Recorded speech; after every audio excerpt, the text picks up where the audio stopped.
Bonjour et bienvenue dans cette vidéo où nous allons présenter les switches.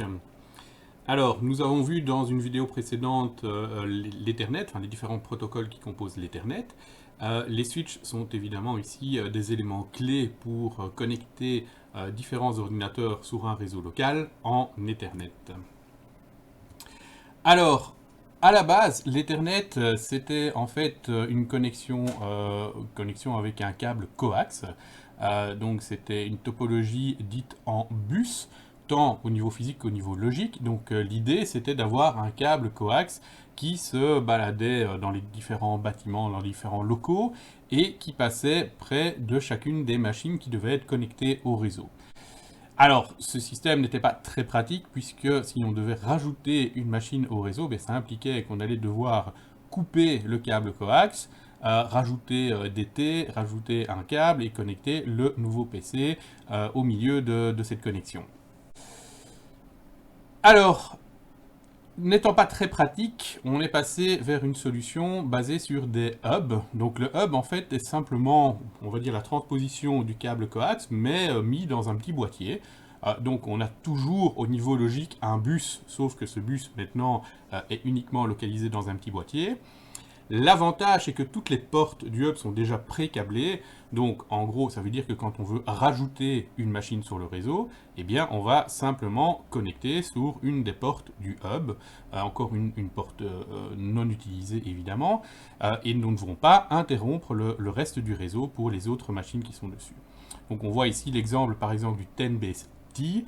10BST, donc on est toujours en 10 mégabits par seconde, mais avec l'utilisation des câbles Twisted Pair, donc le T est pour Twisted Pair. Ce sont donc les câbles avec des paires torsadées, donc des paires de fils torsadés à l'intérieur. Alors l'avantage de ces paires torsadées par rapport au câble coax, c'est qu'on pourra plus tard atteindre des vitesses plus élevées. Et aussi, comme je vous ai dit, au niveau de l'évolution du réseau, eh bien, ça facilite les choses, ça facilite le fait de pouvoir rajouter une machine sur le réseau. L'avantage par contre du câble coax est qu'il permettait de couvrir une plus longue distance, mais voilà, au final la simplicité l'a emporté sur la distance. Alors les hubs sont des composants de niveau 1, donc comme je viens de vous le signaler, c'est simplement la transposition du câble coax, donc on est vraiment sur la couche la plus basse, le câble, sur lequel on transporte des bits. Il n'y a aucune intelligence dans un hub, le hub c'est vraiment la transposition de ce câble coax. Toutes les trames sont transmises sur toutes les portes, donc dès qu'une trame arrive sur la porte du hub, eh bien simplement ce paquet est répercuté sur toutes les autres portes du hub, donc vers toutes les autres machines du réseau. Ce qui implique qu'on a toujours des problèmes de collision, donc avec le câble coax on avait évidemment des problèmes de collision, ici c'est toujours le cas, c'est un média partagé, ça veut dire que quand une machine va communiquer sur le réseau, aucune autre machine ne peut communiquer au même moment, toutes les autres machines doivent écouter. Évidemment, il se peut qu'à un moment donné, deux machines se mettent à communiquer au même moment, et nous avons à ce moment-là une collision, c'est-à-dire que nous avons une superposition de deux signaux, et le message ne sera plus lisible par aucune des machines, donc nous avons la collision. Le hub, comme je viens de vous l'indiquer, il n'y a qu'une seule machine qui peut communiquer pendant que toutes les autres écoutent. Le hub est donc un composant half duplex, où on ne peut donc communiquer qu'à une machine à la fois, toutes les autres doivent écouter. Le hub va évoluer plus tard vers les switches, vers en français les commutateurs. Donc là on rentre sur un composant de niveau 2, il y a une intelligence en plus. Donc les trames ne vont pas être simplement transmises sur toutes les autres portes, les trames vont être commutées en fonction des adresses MAC des différentes machines qui sont connectées sur le switch. Évidemment, les broadcasts, eux, ils sont toujours envoyés sur toutes les portes, puisque c'est le principe même du broadcast, c'est que toutes les machines du réseau reçoivent ce genre d'informations. Alors, l'avantage aussi du switch, c'est qu'on va pouvoir passer en full duplex. Donc, comme ce n'est plus vraiment un média partagé, donc les trames vont arriver sur le switch, et c'est le switch après qui va gérer la commutation des différentes trames vers les différentes portes, et bien, sur la connexion entre la machine et le switch, on va pouvoir émettre des paquets tout en écoutant, tout en recevant d'autres paquets du switch, puisqu'on n'est plus là sur une connexion, sur un média qui est partagé par tous. Chaque connexion d'une machine à un hub est unique entre la machine et le hub. Alors à l'œil nu, vous ne verrez pas tout de suite la différence entre un hub et un switch. Donc nous avons à gauche des hubs, à droite des switches, et vous verrez qu'au niveau de la taille, au niveau du nombre des ports, eh bien c'est très similaire. On a des petits hubs de quelques ports, comme on a des petits switches de quelques ports, jusqu'à des hubs de 24 ports, ou des switches de 24 ports. Alors, après, plus tard, l'évolution a fait qu'il y ait plus de ports sur des switches. Donc on trouve des switches de 48 ports. Mais la différence, évidemment, ici, entre les hubs et les switches, c'est pas simplement le nombre de ports. C'est vraiment plutôt au niveau de l'intelligence des équipements que la différence va se faire. Je vous ai aussi indiqué les icônes qui sont couramment utilisées pour différencier des hubs et des switches. Donc vous voyez, en fait, un hub, c'est simplement un élément avec une double flèche, et le switch est composé avec les 4 petites flèches pour indiquer qu'on peut communiquer et recevoir des paquets en même temps sur plusieurs portes. Alors la commutation, qu'est-ce que c'est? Puisqu'on parle ici évidemment d'un commutateur. Donc le switch, le commutateur, va établir des correspondances entre ces différentes portes et les adresses MAC qu'il connaît sur le réseau. Cette correspondance va se faire grâce à une table CAM, Content Addressable Memory. Donc simplement, ce sera une table en mémoire du switch qui va garder l'information, l'association MAC adresse et port du switch. Une fois que cette table est établie, les trams vont être envoyés de manière intelligente vers la porte qui est liée à la MAC adresse de destination. Donc les paquets ne vont plus être envoyés bêtement, entre guillemets, sur toutes les portes de l'équipement, mais le switch va regarder sa table CAM et va envoyer la trame vers la porte qui est associée à la MAC adresse de destination. Alors, vous voyez ici sur le dessin un exemple avec deux switches. Donc vous avez une table CAM pour le switch appelé Sales et une table CAM pour le switch appelé Production. On voit que pour les portes F0, F1, F2, on a associé, sur le switch Sales, on a associé les MAC adresses des PC A, B et C. Par contre, derrière le switch, il y a un autre switch avec deux PC. Donc sur la porte G0, eh bien, on a associé deux MAC adresses, puisque derrière cette porte, en fait, on va retrouver deux machines qui sont certes connectées avec un deuxième switch, mais pour le switch Sales, ces deux MAC adresses sont connues sur une seule porte. Donc il n'est pas du tout invraisemblable de trouver dans la table CAM une association d'une porte avec plusieurs MAC adresses qui y sont associées. Alors, comment fonctionne l'apprentissage des switches? Alors, au départ, la table CAM est simplement vide, et le commutateur va apprendre simplement de manière dynamique quelles sont les différentes MAC adresses qui sont connectées à ces différentes portes en fonction en fait des trames qu'il va recevoir. Donc chaque fois que le commutateur reçoit une trame, il va regarder quelle est l'adresse MAC de source et il va associer à la porte d'où vient la trame, il va associer la MAC adresse de source. Alors tout ça, nous pouvons le voir à l'aide de Packet Tracer. Voilà l'outil. Je vais d'abord vous montrer donc le switch. Si on regarde sur le switch, pour l'instant, je vais vous montrer en ligne de commande, ne vous souciez pas trop des commandes, c'est simplement pour illustrer ici la vidéo. Show MAC Address Table, donc ça c'est la commande qui va nous permettre de regarder la table CAM. Vous voyez que pour l'instant, il n'y a aucune association MAC adresse port qui est disponible. Ce que je vais faire maintenant, je vais simplement lancer du trafic entre le laptop 0 et le serveur, juste pour générer du trafic. Et donc, qu'est-ce qui va se passer à ce moment-là? Au début, le laptop, simplement, sa table ARP est vide également, puisqu'il n'a pas encore communiqué localement. Donc, vous n'avez pas encore d'entrée dans la table ARP. Donc, la première chose qu'il va faire, c'est d'envoyer une requête ARP, un broadcast, pour essayer de trouver quelle machine a quelle adresse IP. Donc ici, il va demander l'adresse IP du serveur, et le serveur va lui répondre avec sa MAC adresse. Alors, je vais juste passer en mode simulation, comme ça on voit un petit peu ce qui se passe. Donc ici, je vais générer du trafic vers le serveur. Comme le laptop n'a pas encore l'information de la MAC adresse, il va envoyer une requête ARP. La requête ARP est reçue par le switch. Donc là, le switch a déjà l'information, vient de recevoir l'information de la MAC adresse du laptop. Donc si on regarde à ce moment-là la table CAM du switch, nous allons voir qu'il a bien reçu l'information que le laptop, donc l'adresse MAC du laptop, est connecté sur son interface FAST02. Le paquet, dans ce cas-ci, c'est un broadcast, donc il est envoyé à toutes les machines du réseau, et uniquement le serveur va y répondre. Les deux autres machines ne sont pas intéressées par cette information.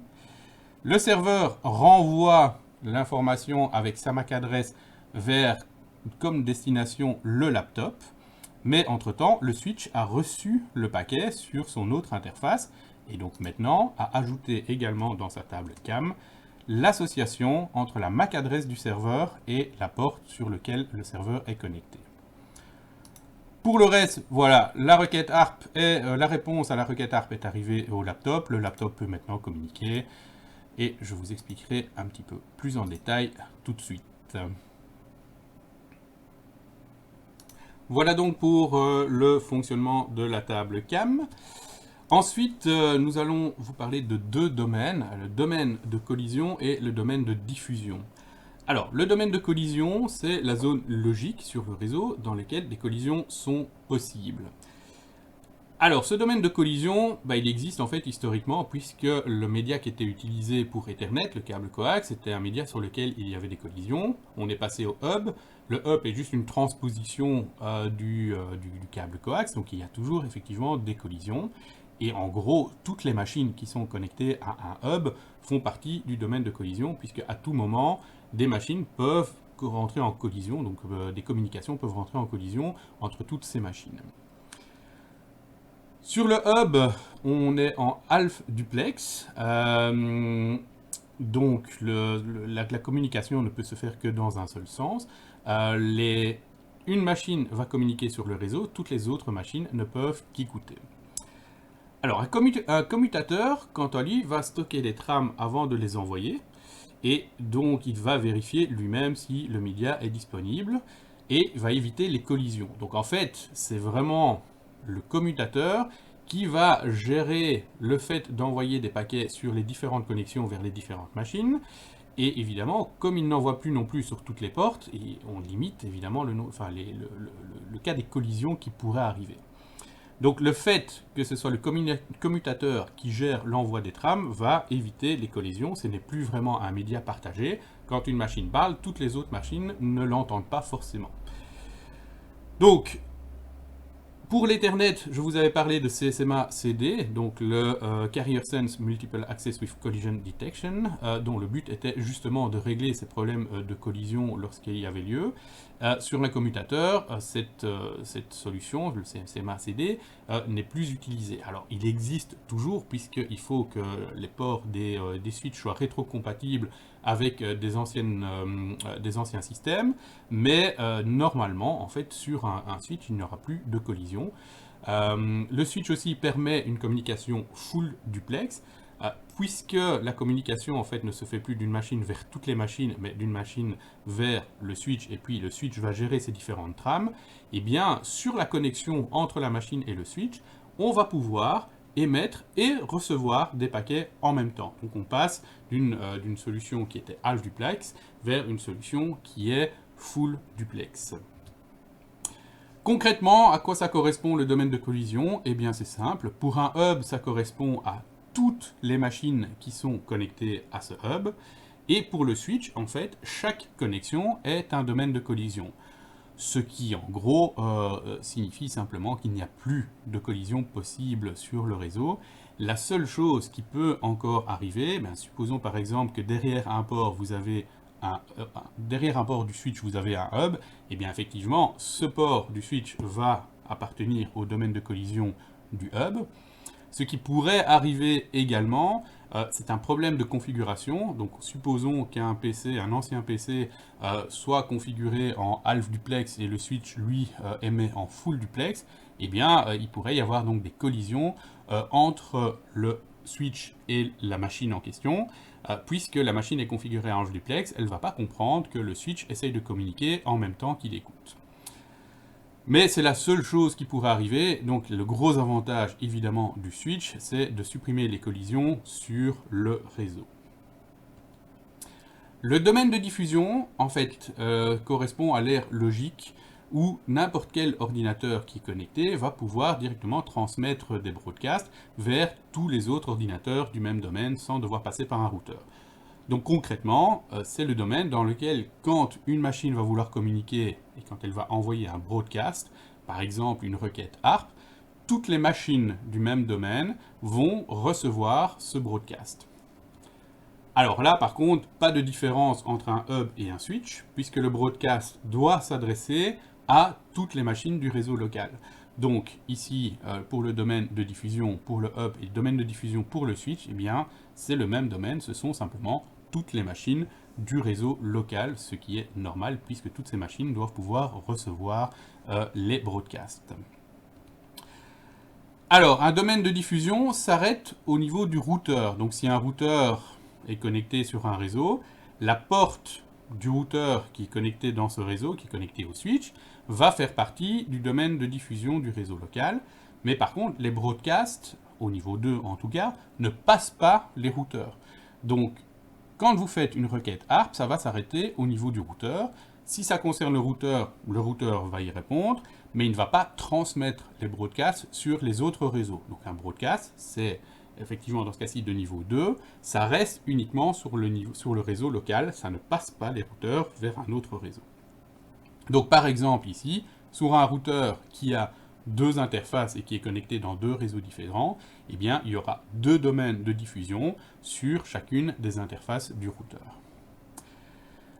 Alors, je vais vous montrer maintenant dans Packet Tracer, effectivement, la différence entre un hub et un switch, justement, essentiellement grâce au domaine de collision et au domaine de diffusion, et aussi donc le fait que le switch va gérer les trames et ne va les envoyer que vers les destinations qui sont prévues. Alors, voilà, je vais passer sur Packet Tracer. Qu'est-ce que nous voyons ici? De nouveau, j'ai pris le même exemple que je viens de faire là tout de suite, sauf que nous avons d'un côté le réseau qui est basé sur un switch, de l'autre côté le réseau qui est basé sur un hub. Alors je vais commencer par le hub pour bien pouvoir vous montrer la différence par après. Je vais passer en mode simulation, comme ça on voit bien les paquets transiter sur le réseau. Alors, je vais supposer que le PC numéro 2 veut communiquer avec le serveur numéro 1. Alors, je vais simplement prendre la machine, une commande.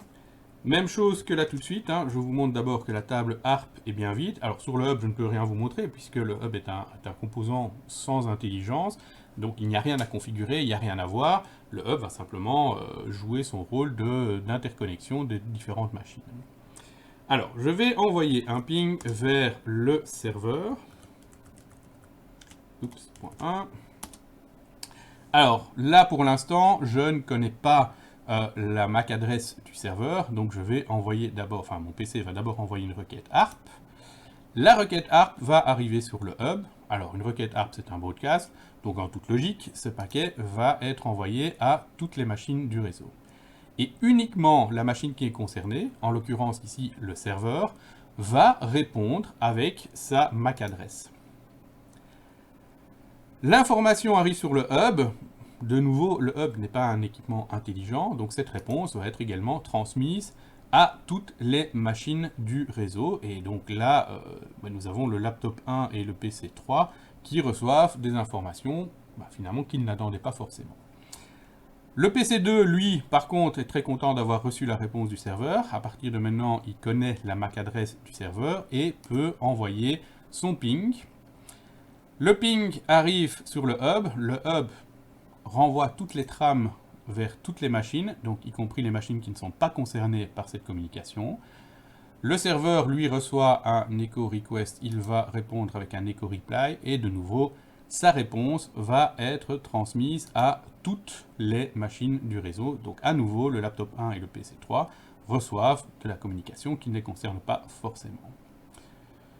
Je repasse en real time. Si je revois ma machine, eh bien, les pings sont passés, donc tout a bien fonctionné.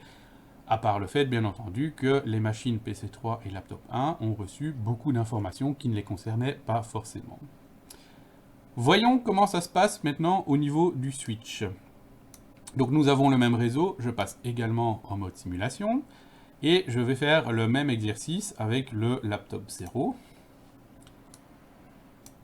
Donc, même principe, au début, la table ARP est vide. Je vais essayer de communiquer avec le serveur.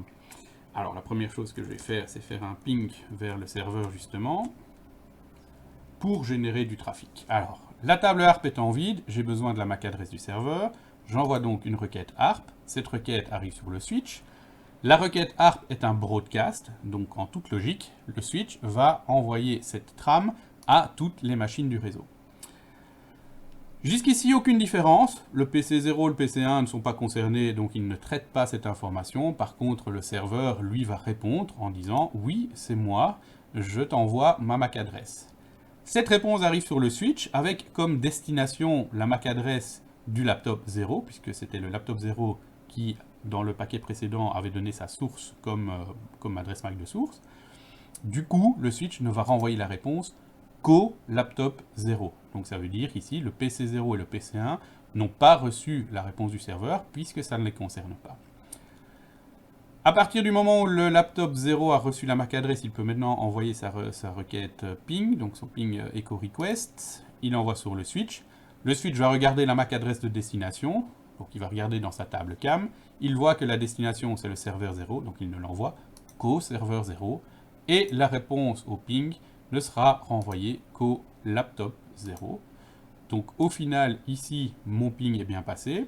Le résultat est le même, si ce n'est que le PC0 et le PC1 n'ont pas été embêtés, entre guillemets, par du trafic qui ne les concernait absolument pas. Alors, dans la vidéo suivante, nous allons voir les autres fonctionnalités du switch. Donc des fonctionnalités qui sont évidemment bien utiles sur un réseau et généralement qui sont plutôt disponibles sur des switches manageables, donc sur des switches plutôt professionnels.